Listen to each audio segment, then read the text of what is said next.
அமெரிக்காவின் ட்ரம்ப் நிர்வாகம் ஹூதிகளுக்கு எதிராக தாக்குதல் தொடங்குவதற்கு முன்பு அமெரிக்க இராணுவ அதிகாரிகள் ஐநாவின் ஈரான் பிரதிநிதியிடம், நீங்கள் அங்கு சுமார் 600 ஈரானிய இராணுவத்தினர் ஹூதிகளுக்கு உதவி செய்கிறீர்கள் என்று கூறினர். ஹூதிகளுக்கு ஏன் உதவுகிறீர்கள் என்று நீங்கள் கேட்கலாம். ஹூதிகள் பயன்படுத்துவது ஈரானிய உபகரணங்களாகும். ராக்கெட் லான்சர்கள், ஏவுகணைகள் போன்ற பல ஆயுதங்கள். இந்த ஹூதிகள் என்பது ஒரு தீவிரவாத அமைப்பாகும். இந்த வகையான அமைப்புகளை எவ்வாறு இயக்குவது என்பது குறித்து அவர்களுக்கு பெரிய அறிவு எதுவும் இல்லை. அதனால்தான் ஈரானின் சுமார் 600 பேர் ஹூதிகளுக்கு உதவ ஏமனில் உள்ளனர். இதுதான் விஷயம். அமெரிக்கா ட்ரம்ப் நிர்வாகம் ஹூதிகளை அழிக்க முடிவு செய்த போது ஈரானிய தூதரிடம் கூறினார் ஐநா. காரணம், அமெரிக்காவுடனான தூதரிய உறவு எதுவும் இல்லை. அவர்களை அங்கிருந்து வெளியேற்றும்படி கூறினார். பின்னர் ஈரான் என்ன செய்தது? அதற்கு அமெரிக்காவுக்கு பதில் கொடுத்தது, அவர்களை வெளியேற்ற எங்களுக்கு எந்த திட்டமும் இல்லை என்று. பின்னர் அமெரிக்கா மீண்டும் கூறியது, நாங்கள் தாக்கப் போகிறோம் என்று. அழித்துவிட்டுத்தான் நிறுத்துவோம். மீண்டும் ஈரான் அதை நிராகரித்தது. பின்னர் அதன் பிறகு அமெரிக்கா தாக்கியது. ஏனென்றால் பைடன் தாக்கியது போல் அல்ல ட்ரம்ப் நிர்வாகம் தாக்குவது. அது தரையை தொடாமல் அடிக்கும். தினசரி வான் தாக்குதல்கள் உள்ளன. இப்படி வந்து கொண்டிருந்த போது சுமார் 28 ஈரானிய இராணுவத்தினர் கொல்லப்பட்டதாக லெபனானிய செய்தித்தாள் அறிக்கை வெளியிட்டுள்ளது. ஈரானின் சில வலைப்பதிவர்கள் கூட கூறுகின்றனர் அங்கு ஈரானிய இராணுவத்தினர் உண்மையில் கொல்லப்பட்டனர் என்று. காரணம், இந்த ஈரானிய இராணுவத்தினர் பயிற்சி கொடுக்கும்போது போர் பதுங்கு குழிகளில் உள்ளனர். பயிற்சி அனைத்தும் முடிந்த பிறகு. ஏனென்றால் அமெரிக்க வான் தாக்குதல்களை தடுக்க பதுங்கு குழியில் செல்வார்கள். சுமார் 10 முதல் 26 பேர் கொல்லப்பட்டனர். பின்னர் ஈரான் புரிந்து கொண்டது அமெரிக்கா ஹூதிகளை மட்டுமல்ல ஈரானையும் தாக்கும் என்று. ஏனென்றால் அமெரிக்க சொத்துக்களை தொட்டால் அமெரிக்கா ஈரானை முழுமையாக அழித்துவிடும். ட்ரம்ப் முன்பே எச்சரித்திருந்தார். திடீரென ஈரானின் அறிவிப்பு வந்தது. அதாவது ஐநா வின் பிரதிநிதி அமெரிக்க பாதுகாப்பு படைகளை சந்தித்து அவர்களுக்கு அங்கிருந்து வெளியேற சில மணி நேரம் தர வேண்டும் என்று கூறினார். அவர்களின் சுமார் 600 பேர் பின்வாங்குகிறார்கள். இப்போது விஷயம் புரிகிறதா? இங்குள்ள ஈரான் ரசிகர்களுக்கும் பிடிபட்டதா? எவ்வளவு கடுமையான அடி கொடுக்கப்படுகிறது? சுமார் 1500 ஹூதி தீவிரவாதிகள் கொல்லப்பட்டதாக அறியப்படுகிறது. ஏனென்றால் யாரும் அதிகாரப்பூர்வமாக எதுவும் கூறவில்லை. இப்படி தினமும் தாக்குதல் நடக்கிறது. பல அமெரிக்க தளங்களிலிருந்து ஏவுகணைகள், வான் தாக்குதல்கள் தூள்பூ போல் நடக்கின்றன. இந்த சனா நகரம் மலையின் மீது அனைத்தும் ஒளிந்துள்ளன. அங்கு அதிக தொழில்நுட்ப போர் உபகரணங்களால் தாக்கப்படுகிறது. தாக்குதல் தவறி இப்படி போகிறது. பின்னர் ஈரானின் அடுத்த பயம், அவர்களின் பல சொத்துக்கள் மற்றும் வசதிகள் இந்த ஏமனில் உள்ளன.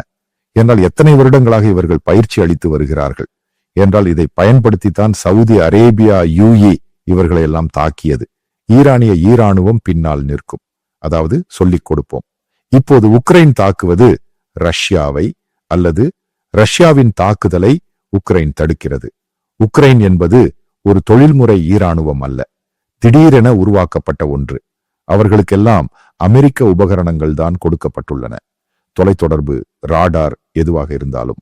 பின்னர் இதை இயக்குவது எப்படி என்று சொல்லிக் கொடுப்பது அனைத்தும் இங்கு அமெரிக்க இராணுவத்தினர்தான். அதேபோல் ஹூதிகளுக்காக ஈரானிய இராணுவத்தினராக இருந்தனர். இப்போது ஹிஸ்புல்லாவின் விஷயத்தை எடுப்போம். இதை நீங்கள் புரிந்து கொள்வதற்காகவே சொல்லிக் கொடுக்கிறேன். ஹிஸ்புல்லாவுடன் தொடர்புடையதாக நீங்கள் பார்த்தீர்கள். இந்த லெபனானில் ஈரானிய தூதரகத்தில் ஈரானிய இராணுவம் மற்றும் மூத்த அதிகாரிகள் வந்தனர். தூதரகத்தின் வளாகத்தில் இவர்கள் ஹிஸ்புல்லாவின் தலைவர்களுடன் பேசிக் கொண்டிருக்கும்போது இஸ்ரேல் வந்து வான் தாக்குதல் நடத்தியது. அவர்களின் மூத்தவர்கள் கொல்லப்படுகிறார்கள். அதேபோல் பல இடங்களில் ஈரான் இராணுவத்தினர் லெபனனுக்குள் கொல்லப்பட்டனர். 8 அல்லது 9 மூத்த ஈரானிய ஜெனரல்கள் இந்த லெபனான் பிரதேசத்தில் கொல்லப்பட்டனர். இவர்கள் அனைவரும் ஹிஸ்புல்லாவுக்கு உதவுவதற்காக வந்தவர்கள். இவர்கள் அடிபட்டு சுமார் 10 அல்லது 200 ஈரானிய இராணுவத்தினர் இந்த ஹிஸ்புல்லாவுடன் லெபனானில் கொல்லப்பட்டனர். பின்னர்தான் ஈரான் இவர்களை அதிகாரப்பூர்வமாக சுமார் 10,000 இராணுவத்தினர் ஈரானிய குடியரசுக் காவலர்களை அங்கிருந்து வெளியேற்றியது. ஏனென்றால் இஸ்ரேல் தொடர்ந்து தாக்கத் தொடங்கியது. பின்னர் அவர்களுக்கு புரிந்தது அவர்கள் கொல்லப்படுவார்கள் என்று. ஏனென்றால் அவ்வளவு ஸ்டெல்த் போர் நடந்து கொண்டிருக்கிறது. ஏனென்றால் மிகவும் கடுமையான குண்டுவீச்சு நடக்கிறது. எந்த காரணத்திற்காகவும் இவர்களால் இவர்களுக்கு ஆதரவளிக்க முடியாது. அதேபோல் ஹமாஸுக்கு பயிற்சி அளிப்பது இந்த ஈரானிய இராணுவத்தினரின் ஆயுதங்களை பயன்படுத்தியே. இஸ்ரேல் தரைப்படை நடவடிக்கை எப்போது தொடங்கும்? தரைப்படை நடவடிக்கை தொடங்கியவுடன் கடல் வழியாக ஈரானிய இராணுவத்தினர் அங்கு மூழ்கினர். அவர்கள் நேரே ஈரானுக்குள் சென்று விட்டனர். இதுதான் அடிப்படையில் தொழில்முறை இராணுவம். இந்த தீவிரவாத அமைப்புக்கு உதவும் விதம் இதுதான். அதேபோல் பல தீவிரவாத அமைப்புகள் உள்ளன, ஷியா அடிப்படையிலானவை. இவர்களுக்கு எல்லாம் பயிற்சி மற்றும் ஆயுதங்களை கொடுக்கும் போதே ஈரானிய இராணுவத்தினர் கண்காணிக்கிறார்கள். இப்படி செய், அப்படி செய் என்று சொல்லிக் கொடுப்பது அவர்கள்தான். ஏனென்றால் இது ஒரு தீவிரவாதம். முட்டாள் தீவிரவாதிகள். இவர்களுக்கு இதன் தொழில்நுட்ப பயன்பாடு எதுவும் தெரியாது. ராடார் எப்படி பயன்படுத்துவது, எப்படி செல்வது என்று எதுவும் தெரியாது. அதனால்தான் இங்கிருந்து விடப்படும் ஏவுகணை அங்கே போகிறது. இதுதான் இதற்கு ஒரு காரணம். ஏனென்றால் ஈரானின் பல ஏவுகணைகள் கூட இஸ்ரேலில் இருந்து விடப்பட்ட ஏவுகணைகள் ஜோர்தானில் போய் விழுந்துள்ளன. இதுதான் அதன் பிரச்சனை. முதலில் அவனது ஏவுகணை எங்கே போகும் என்று யாரும் கணிக்க முடியாது. ஷஹீன் என்று சொல்லப்படும் ஒரு ஏவுகணையை பற்றி பேசுகிறார்கள். இந்த டியாகோ கிராஷியா நமது திருவனந்தபுரத்திற்கு அருகில் உள்ள அமெரிக்க தளத்தில் தாக்கியது என்று. என் பயம் அது அல்ல. நீங்கள் கேலியாக எடுத்துக்கொள்ள வேண்டாம். இது எங்காவது தவறி நமது கன்னியாகுமரியில் அல்லது திருவனந்தபுரத்தில் விழுந்து விடுமோ என்றுதான். நான் கேலியாக சொன்னது இல்லை. என்னால் ஈரான் இன்னும் ஈராக் போரை பற்றி தொடர்புடையதாக நாம் இவர்களின் வான் போர், வான் பாதுகாப்பு அமைப்பு, இந்த ஏவுகணைகள் மற்றும் ராக்கெட்டுகள் ஸ்கட் என்று சொல்லப்படும் நிகழ்வை கேட்டிருக்கிறோம். இது எங்கே விடப்படுகிறதோ அங்கே போகாது. ஏனென்றால் அது அளவுக்கு அதிகமான இலக்கு உணர்வு இல்லாத ஒரு பொருளாகும். இதை பற்றி இப்படியான விஷயங்களை ஒவ்வொன்றாக சொல்லிக் கொடுக்கும் போது நான் கேலியாக இல்லை. நான் தீவிரமாகத்தான் இந்த விஷயத்தை சொன்னேன். இங்கு நடந்த நிகழ்வு ஈரான் உண்மையில் ஒரு பயந்து விட்டது. ஏனென்றால் அதனால்தான் ஹூதிகளுக்கு கொடுத்திருக்கும், மற்றவர்களுக்கு கொடுத்திருக்கும் ஈரானிய இராணுவத்தினர் அனைவரையும் அமெரிக்காவிடம் அதிகாரப்பூர்வமாக சொல்லி நாங்கள் பின்வாங்குகிறோம் என்று. ஏனென்றால் ஈரான் அமெரிக்காவுடன் மோத தயாராக இல்லை. ஏனென்றால் எப்படியாவது இதை தீர்த்து கொள்ள வேண்டும். ஆனால் இவர்களால் இதை வெளியே சொல்லவும் முடியாது. அந்த விதமாக உள்ளது. ஏனென்றால் ஷியா என்று சொல்லப்படும் பொருள் இல்லாமல் போய்விடும். அமெரிக்கா துல்லியமாக கூறியுள்ளது, அமெரிக்காவுடன் பேச்சுவார்த்தை நடத்தும்போது அது அணு ஆயுதங்களின் விஷயத்தில் மட்டுமல்ல, ஷியா ஆட்சி அங்கு ஜனநாயக முறையில் செல்ல வேண்டும். மத ஆட்சி கூடாது. இவை அனைத்தும் பின்புற கதவு வழியாக கொடுக்கப்படும் செய்திகளாகும். அதனால்தான் ஷியா ஆட்சி இப்போது எந்த வகையான மோதலுக்கும் தயாராக இல்லை. ஆனால் அடிக்க வேண்டாம். ட்ரம்ப் நிர்வாகம் அனைத்தையும் கணக்கில் வைத்துள்ளது. இந்த ஹூதிகள் முடிந்தவுடன் ஈரானின் மீது அமெரிக்கா ஏறும். இதனுடன் நிகழ்வு முடியும். ஏனென்றால் இவ்வளவு ஈரான் பயப்படும் என்று அமெரிக்கா கூட எதிர்பார்க்கவில்லை. ஆனால் அமெரிக்காவுக்கு தெரியும், இஸ்ரேலுக்கு தெரியும், ஈரானின் பெரியவர்களை அழித்துவிடும் என்று. அதாவது ஹூதிகளை அழித்துவிட்டு புரிந்து கொள்ளுங்கள், எத்தனையோ ஆயிரக்கணக்கான சவுதி அரேபியா மற்றும் யுஏஇயின் இராணுவத்தினர் ஹூதிகளுடனான சண்டையில் ஏமனிலும் சனாவிலும் கொல்லப்பட்டனர். அதைத்தான் அமெரிக்காவும் இஸ்ரேலும் சேர்ந்து அழிக்கப் போகிறது. அமெரிக்காவுதான் முன்னாலே நின்று இதை அழிக்கிறது. இது எகிப்துக்காகவே. ஏனென்றால் சூயஸ் கால்வாயை கைப்பற்றி கொடுக்க வேண்டும்.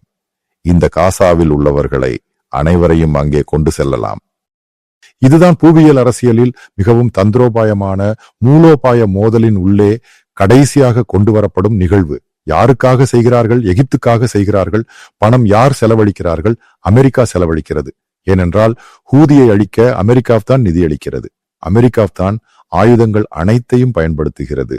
இந்த ஆயுதங்களை பயன்படுத்துவதுதான் சுமார் $500 பில்லியன் மதிப்பிலான ஆயுதங்களை பயன்படுத்தி ஹூதிகளை தாக்குகிறது.